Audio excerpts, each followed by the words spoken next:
असम के राज्यपाल श्री जगदीश मुखी जी, असम के लोकप्रिय और ऊर्जावान मुख्यमंत्री श्री हेमंता बिस्वा शर्मा जी, केंद्रीय मंत्रिमंडल में मेरे वरिष्ठ सहयोगी श्री सर्बानंद सोनोवाल जी, श्री रामेश्वर तेली जी, देश के विकास में अहम योगदान देने वाले श्री रतन टाटा जी, असम सरकार में मंत्री श्री केशव महंता जी, अजंता नियोग जी, अतुल बोरा जी और इसी धरती के संतान और भारत के न्याय जगत को जिन्होंने उत्तम से उत्तम सेवाएं दी और आज कानून बनाने की प्रक्रिया में संसद में हमारे साथ दे रहे श्रीमान रंजन गोगोई जी, श्री सांसदगण, विधायकगण और मेरे प्यारे भाइयों और बहनों, प्रोठो मोटे मैं रंगाली भी हो आरो अशोमिया नवबर्ष शुभेच्छा जोनाइस। उत्सव और उमंग के इस मौसम में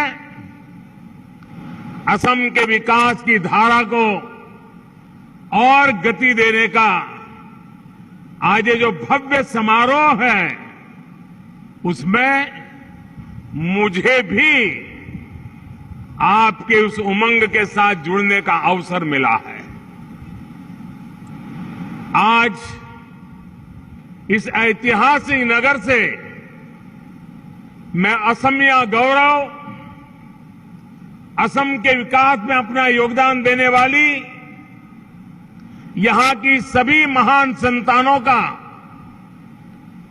स्मरण करता हूं और आदरपूर्वक उन सबको नमन करता हूं। साथियों, भारत रत्न भूपेन हजारिका जी का गीत है, बोहाग माठो असमिया जाति री आयुष रेखा गोनो जीवनो रेखा। असम की जीवन रेखा को अमिट और प्रखर बनाने के लिए हम दिन रात आपकी सेवा करने का प्रयास करते रहते हैं। इसी संकल्प के साथ बार बार आपके बीच आने का मन करता है।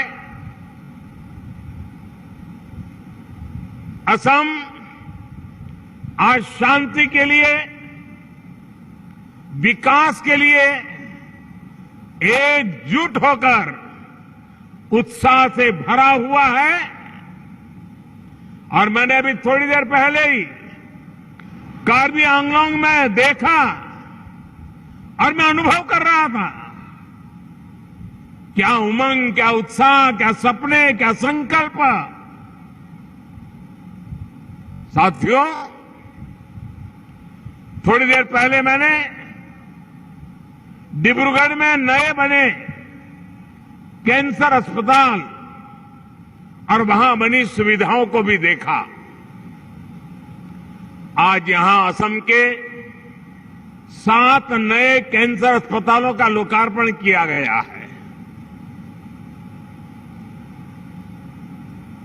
एक जमाना था 7 साल में एक अस्पताल खुल जाए तो भी बहुत बड़ा उत्सव माना जाता था। आज वक्त बदल चुका है, एक दिन में एक राज्य में 7 अस्पताल खुल रहे हैं।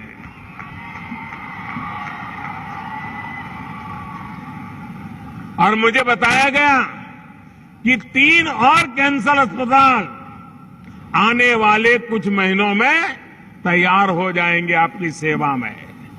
इनके अलावा आज राज्य के 7 नए आधुनिक अस्पतालों का निर्माण कार्य भी प्रारंभ हो रहा है।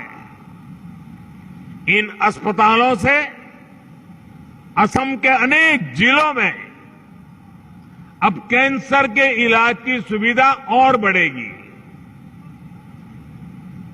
अस्पताल आवश्यक तो है और सरकार बना भी रही है, लेकिन मैं जरा कुछ उल्टी ही शुभकामना देना चाहता हूं। अस्पताल आपके चरणों में है, लेकिन मैं नहीं चाहता हूं कि असम के लोगों के जिंदगी में अस्पताल जाने का मुसीबत आ जाए। मैं आप सबके स्वास्थ्य की कामना करता हूं। आपके परिवार के किसी को भी अस्पताल जाना न पड़े और मुझे खुशी होगी कि हमारे सारे नए बनाए अस्पताल खाली ही रहे। लेकिन अगर आवश्यकता पड़ जाए, कैंसर के मरीजों को असुविधा के कारण मौत से मुकाबला करने की नौबत नहीं आनी चाहिए और इसलिए आपकी सेवा के लिए भी हम तैयार रहेंगे। भाइयों और बहनों, असम में कैंसर के इलाज के लिए इतनी विस्तृत, इतनी व्यापक व्यवस्था इसलिए अहम है क्योंकि यहां बहुत बड़ी संख्या में कैंसर डिटेक्ट होता रहा है। असम ही नहीं, नॉर्थ ईस्ट में कैंसर एक बहुत बड़ी समस्या बन रहा है। इससे सबसे अधिक प्रभावित हमारे गरीब परिवार होते हैं, गरीब भाई बहन होते हैं, हमारे मध्यम वर्ग के परिवार होते हैं। कैंसर के इलाज के लिए कुछ साल पहले तक यहां के मरीजों को बड़े बड़े शहरों में जाना पड़ता था और इसके कारण एक बहुत बड़ा आर्थिक बोझ गरीब और मिडिल क्लास परिवारों पर पड़ता था। गरीब और मिडिल क्लास की इस परेशानी को दूर करने के लिए बीते 5-6 सालों से जो कदम यहां उठाए गए हैं, उसके लिए मैं पूर्व मुख्यमंत्री सर्बानंद सोनोवाल जी को और वर्तमान मुख्यमंत्री हेमंत जी और टाटा ट्रस्ट को बहुत बहुत साधुवाद देता हूं, बहुत बहुत बधाई देता हूं। असम कैंसर केयर फाउंडेशन के रूप में कैंसर के सस्ते और प्रभावी इलाज का इतना बड़ा नेटवर्क अब यहां तैयार है। ये मानवता की बहुत बड़ी सेवा है। साथियों, असम सहित पूरे नॉर्थ ईस्ट में कैंसर की इस बहुत बड़ी चुनौती से निपटने के लिए केंद्र सरकार भी निरंतर कोशिश कर रही है। राजधानी गुवाहाटी में भी कैंसर ट्रीटमेंट से जुड़े इंफ्रास्ट्रक्चर को सशक्त किया जा रहा है। इस साल के बजट में नॉर्थ ईस्ट के विकास के लिए 1500 करोड़ रुपए की विशेष योजना पीएम डिवाइन में भी कैंसर के इलाज पर फोकस किया गया है। इसके तहत कैंसर के इलाज के लिए एक डेडिकेटेड फैसिलिटी गुवाहाटी में तैयार होगी। भाइयों और बहनों, कैंसर जैसी गंभीर बीमारियां एक परिवार के रूप में और एक समाज के रूप में हमें भावनात्मक रूप से और आर्थिक रूप से कमजोर करती है। इसलिए बीते 7-8 साल से देश में स्वास्थ्य को लेकर बहुत बड़े और व्यापक रूप से काम किया जा रहा है। हमारी सरकार ने 7 विषयों पर, या ये कह सकते हैं स्वास्थ्य के सप्त ऋषियों पर फोकस किया है। पहली कोशिश ये है कि बीमारी की नौबत ही नहीं आए, इसलिए प्रिवेंटिव हेल्थ केयर पर हमारी सरकार ने बहुत जोर दिया है। ये योग, फिटनेस, स्वच्छता, ऐसे कई कार्यक्रम इसके लिए चल रहे हैं। दूसरा, अगर बीमारी हो गई तो शुरुआत में ही पता चल जाए, इसके लिए देश भर में नए टेस्टिंग सेंटर बनाए जा रहे हैं। तीसरा फोकस ये है कि लोगों को घर के पास ही प्राथमिक उपचार की बेहतर सुविधा हो। इसके लिए प्राइमरी हेल्थ सेंटरों को पूरे देश में वेलनेस सेंटर के रूप में एक नई ताकत के साथ उसका एक नेटवर्क आगे बढ़ाया जा रहा है। चौथा प्रयास ये है कि गरीब को अच्छे से अच्छे अस्पताल में मुफ्त इलाज मिले। इसके लिए आयुष्मान भारत जैसी योजनाओं के तहत 5 लाख रुपए तक का मुफ्त इलाज आज भारत सरकार की तरफ से दिया जा रहा है। साथियों, हमारा 5वां फोकस इस बात पर है कि अच्छे इलाज के लिए बड़े बड़े शहरों पर निर्भरता कम से कम हो। इसके लिए हेल्थ इंफ्रास्ट्रक्चर पर हमारी सरकार अभूतपूर्व निवेश कर रही है। हमने देखा है कि आजादी के बाद से ही जितने भी अच्छे अस्पताल बने वो बड़े शहरों में ही बने। थोड़ी सी भी तबीयत बिगड़े तो बड़े शहर भागो, यही होता रहा है। लेकिन 2014 के बाद हमारी सरकार इस स्थिति को बदलने में जुटी हुई है। साल 2014 से पहले देश में सिर्फ 7 एम्स थे। इसमें से भी एक दिल्ली वालों को छोड़ दें तो कहीं एमबीबीएस की पढ़ाई नहीं होती थी, कहीं ओपीडी नहीं लगती थी, कुछ अधूरे बने पड़े थे। हमने इन सभी को सुधारा और देश में 16 नए एम्स घोषित किए। एम्स गुवाहाटी भी इन्हीं में से एक है। हमारी सरकार देश के हर जिले में एक मेडिकल कॉलेज जरूर हो, इस लक्ष्य पर काम कर रही है। 2014 से पहले देश में 387 मेडिकल कॉलेज थी। अब इनकी संख्या बढ़कर करीब 600 तक, 600 तक पहुंच रही है। साथियों, हमारी सरकार का छठा फोकस इस बात पर भी है कि डॉक्टरों की संख्या को ज्यादा से ज्यादा बढ़ाया जाए। बीते 7 साल में एमबीबीएस और पीजी के लिए 70,000 से ज्यादा नई सीटें जुड़ी है। 70,000। हमारी सरकार ने 5 लाख से ज्यादा आयुष डॉक्टर्स को भी एलोपैथिक डॉक्टरों के बराबर माना है। इससे भारत में डॉक्टर और मरीजों के बीच रेशियो में भी सुधार हुआ है। हाल ही में सरकार ने एक और बड़ा फैसला लिया है। सरकार ने तय किया है कि प्राइवेट मेडिकल कॉलेजों में 50% सीटों पर उतनी ही फी ली जाएगी जितनी किसी सरकारी मेडिकल कॉलेज में ली जाती है। इसका फायदा हजारों नौजवानों को मिल रहा है।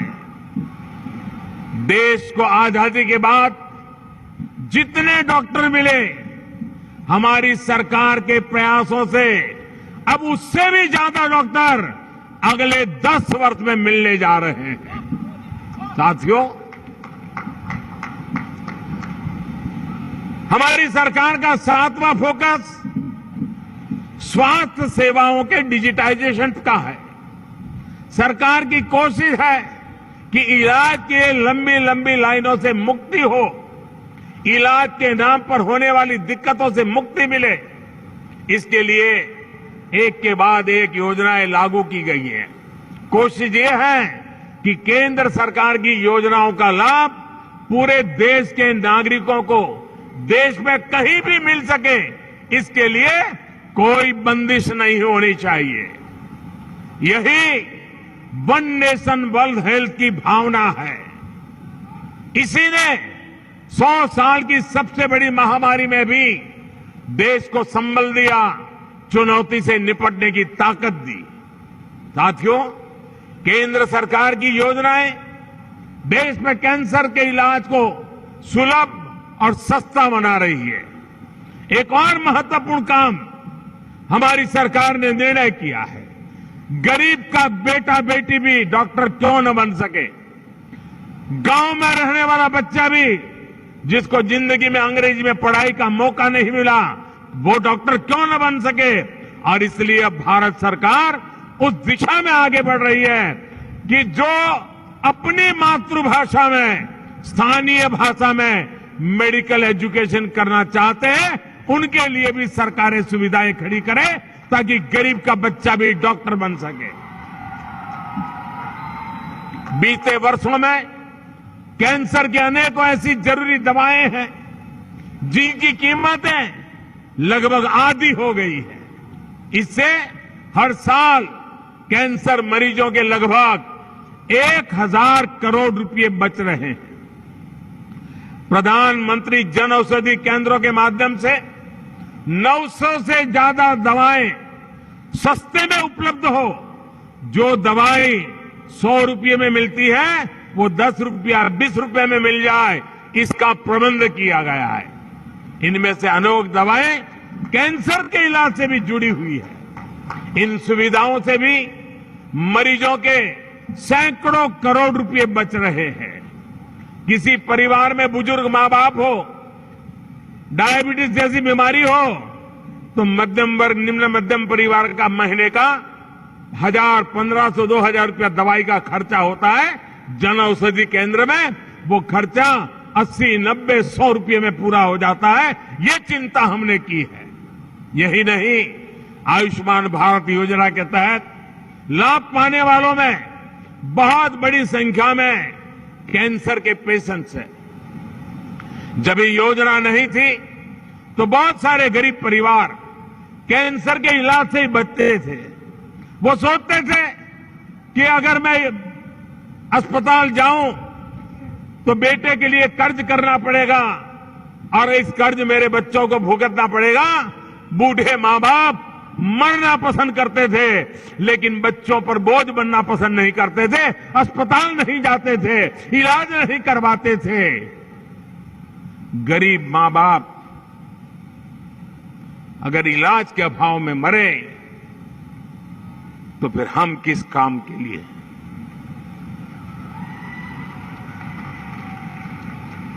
विशेष रूप से हमारी माताएं, बहनें, वो तो इलाज ही नहीं करवाती थी। वो देखती थी कि इलाज के लिए कर्ज लेना पड़ता है, घर और जमीन बेचनी पड़ती है। हमारी माताओं, बहनों, बेटियों को इस चिंता से भी मुक्ति करने का भी काम हमारी सरकार ने किया। भाई और बहनों, आयुष्मान भारत योजना से सिर्फ मुफ्त इलाज ही नहीं मिल रहा है, बल्कि कैंसर जैसी गंभीर बीमारियों को शुरुआत में ही डिटेक्ट करने में भी मदद मिल रही है। असम सहित पूरे देश में जो हेल्थ एंड वेलनेस सेंटर खुल रहे हैं, उनमें 15 करोड़ से अधिक साथियों की कैंसर से जुड़ी जांच हो चुकी है। कैंसर की स्थिति में तो ये बहुत जरूरी है कि जल्द से जल्द बीमारी का पता चले। इससे बीमारी को गंभीर बनने से रोका जा सकता है। साथियों, देश में मेडिकल इंफ्रास्ट्रक्चर को मजबूत करने का जो अभियान चल रहा है, उसका लाभ भी असम को मिल रहा है। हेमंता जी और उनकी टीम हर जिले में मेडिकल कॉलेज खोलने के राष्ट्रीय संकल्प के लिए प्रशंसनीय प्रयास कर रही है। केंद्र सरकार ने यह सुनिश्चित किया है कि ऑक्सीजन से लेकर वेंटिलेटर्स तक सारी सुविधाएं असम में लगातार बढ़ती रहे। क्रिटिकल केयर इंफ्रास्ट्रक्चर असम में तेजी से जमीन पर उतरे, इसके लिए असम सरकार ने बेहतरीन काम करने की दिशा में अनेक कदम उठाए हैं। भाई और बहनों, कोरोना के संक्रमण से देश और दुनिया लगातार लड़ रही है। भारत में टीकाकरण अभियान का दायरा बहुत बढ़ गया है। अब तो बच्चों के लिए भी अनेक वैक्सीन अप्रूव हो गई है। प्रिकॉशन डोज के लिए भी अनुमति दे दी गई है। अब ये हम सभी का दायित्व है कि समय पर खुद भी टीका लगवाएं और बच्चों को भी ये सुरक्षा कवच दें। साथियों, केंद्र और असम सरकार चाय बागानों में काम करने वाले लाखों परिवारों को बेहतर जीवन देने के लिए पूरी ईमानदारी से जुटी है। मुफ्त राशन से लेकर हर घर जल योजना के तहत जो भी सुविधाएं हैं, असम सरकार उनको तेजी से चाय बागानों तक पहुंचा रही है। शिक्षा और रोजगार के अवसरों को बेहतर बनाने के लिए भी लगातार कोशिश की जा रही है। विकास के लाभ से समाज का कोई भी व्यक्ति, कोई भी परिवार न छूटे, ये हमारा प्रयास है, ये हमारा संकल्प है। भाइयों और बहनों, आज भारत में विकास की जिस धारा को लेकर हम चल रहे हैं, उसमें जन कल्याण के दायरे को हमने बहुत व्यापक कर दिया है। पहले सिर्फ कुछ सब्सिडी को ही जन कल्याण से जोड़कर देखा जाता था। इंफ्रास्ट्रक्चर के कनेक्टिविटी के प्रोजेक्ट को वेलफेयर से जोड़कर नहीं देखा जाता था, जबकि बेहतर कनेक्टिविटी के अभाव में जन सुविधाओं की डिलीवरी बहुत मुश्किल होती है। पिछली सदी की उस असाधारण अवधारणा को पीछे छोड़कर अब देश आगे बढ़ रहा है। आज आप देखते हैं कि असम के दूर सुदूर क्षेत्रों में सड़कें बन रही हैं, ब्रह्मपुत्र पर पुल बन रहे हैं, रेल नेटवर्क सशक्त हो रहा है। इन सबसे स्कूल, कॉलेज, अस्पताल जाना आसान हुआ है। रोजी रोटी के अवसर खुल रहे हैं। गरीब से गरीब को पैसे की बचत हो रही है। आज गरीब से गरीब को मोबाइल फोन की सुविधा मिल रही है, इंटरनेट से जोड़ा जा रहा है। इससे उसे सरकार की हर सेवा प्राप्त करना आसान हुआ है। भ्रष्टाचार से मुक्ति मिल रही है। भाइयों और बहनों, सबका साथ, सबका विकास, सबका विश्वास और सबका प्रयास की सोच के साथ हम असम और देश के विकास को गति देने में जुटे हैं। हमारी कोशिश है कि असम की कनेक्टिविटी सशक्त हो, यहां इन्वेस्टमेंट के नए अवसर बने। असम में निवेश के लिए अनेक संभावनाएं हैं। इन संभावनाओं को हमें अवसरों में बदलना है। चाय हो, ऑर्गेनिक खेती हो, ऑयल से जुड़े उद्योग हो या फिर टूरिज्म, असम के विकास को हमें नई बुलंदी तक ले जाना है। साथियों, आज असम का मेरा यात्रा मेरे लिए बहुत यादगार है। एक तरफ मैं उन लोगों से मिलकर के आया हूं जो बम बंदूक का रास्ता छोड़ करके शांति की राह पर विकास की धारा में जुड़ना चाहते हैं, और अभी मैं आप लोगों के बीच में हूं जो बीमारी के कारण जिंदगी से मैं जूझना न पड़े, उनके सुख शांति की व्यवस्था हो, और उसमें आप लोग आशीर्वाद देने आए हैं। बिहू अपने आप में सबसे बड़ा उमंग और उत्सव का त्योहार, और आज हजारों माता बहनों ने, मैं असम में बहुत सालों से आ रहा हूं, शायद ही कोई बिहू ऐसा हो जब मेरा उस समय आसाम का दौरा न हुआ हो, लेकिन आज मैंने इतनी बड़ी तादाद में एक साथ माताओं बहनों को बिहू में झूमते हुए देखा। मैं इस प्यार के लिए, इस आशीर्वाद के लिए विशेष करके आसाम की माताओं बहनों को प्रणाम करता हूं, उनका हृदय से बहुत बहुत धन्यवाद करता हूं। साथियों, एक बार फिर श्रीमान रतन टाटा जी खुद यहां पहुंचे। उनका नाता चाय से शुरू हुआ और चाह तक विस्तृत हुआ है, और आज आपके उत्तम स्वास्थ्य के लिए भी वो हमारे साथ शरीक हुए हैं। मैं उनका भी स्वागत करते हुए एक बार फिर आप सभी को ये अनेक नई सुविधाओं के लिए बहुत बहुत शुभकामनाएं